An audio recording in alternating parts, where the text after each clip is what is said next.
Matapos ang tensyon at putukan dyan sa loob ng gusali ng Senado kagabi, 10 individual kabilang ng isang volunteered civilian agent ng National Bureau of Investigation o NBI ang iniimbestigahan ngayon ng PNP Criminal Investigation and Detection Group o CIDG.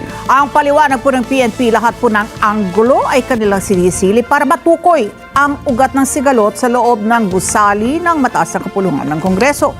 At sa kabila nito, hindi pa rin matukoy ng PNP kung sino ba talaga ang unang nagpaputok ng baril sa pagitan ng mga tauhan ng Office of the Sergeant at Arms o yung USA at maging mga sinasabing ahente ng NBI na nasa area ng GSIS building. Kunin natin ang live report ni Vic Sumintak. Vic, hindi pa rin ba nila matansya kung sino ba talaga? Mukhang sa susunod na linggo pa nila matutukoy talaga, Alex, dahil sa atas ni Philippine National Police Chief General Jose Melencio Nartatis Jr.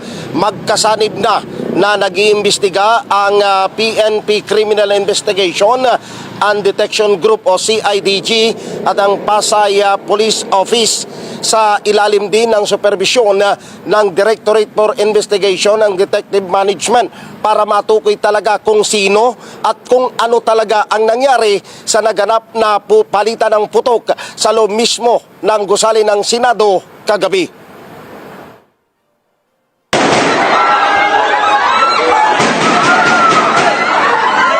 Kasalukuyan pang nagsasagawa ng investigasyon ng Philippine National Police Criminal Investigation and Detection Group o PNP-CIDG sa lahat ng mga anggulo at senaryo sa nangyaring shooting incident sa loob ng gusali ng Senado.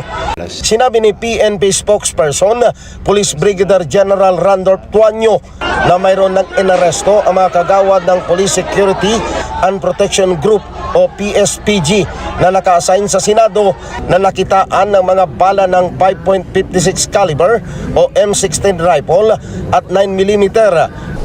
Isa dito ay kinilala lamang sa pangalang Mel Oragon na civilian agent ng National Bureau of Investigation o NBI.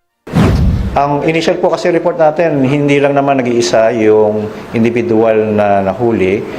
Di umano, hindi bababa sa 10 yung individual na nakita nila.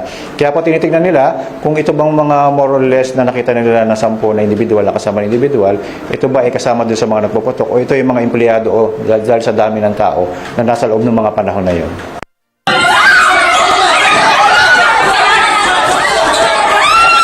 Ayon kay General Tuanyo, isinasa ilalim sa forensic examination ang lahat ng mga ebidensya na nakuha sa pinangyarihan ng putukan.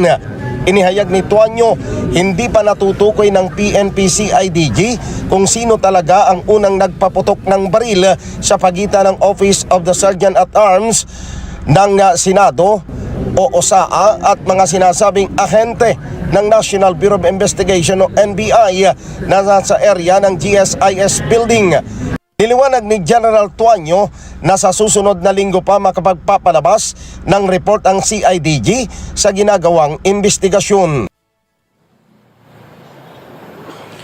Alex, gagawin din daw ng mga investigador ng pambansang pulisya ang backtracking sa lahat ng available o nakatutok na mga CCTV sa loob mismo ng Senado, partikular na sa ikalawang palapag kung saan naganap ang palitan ng putok sa pagitan ng mga nasa loob ng building ng Senado maging doon sa kabila sa GSIS para matukoy talaga kung sino at kung paano nagsimula ang lahat.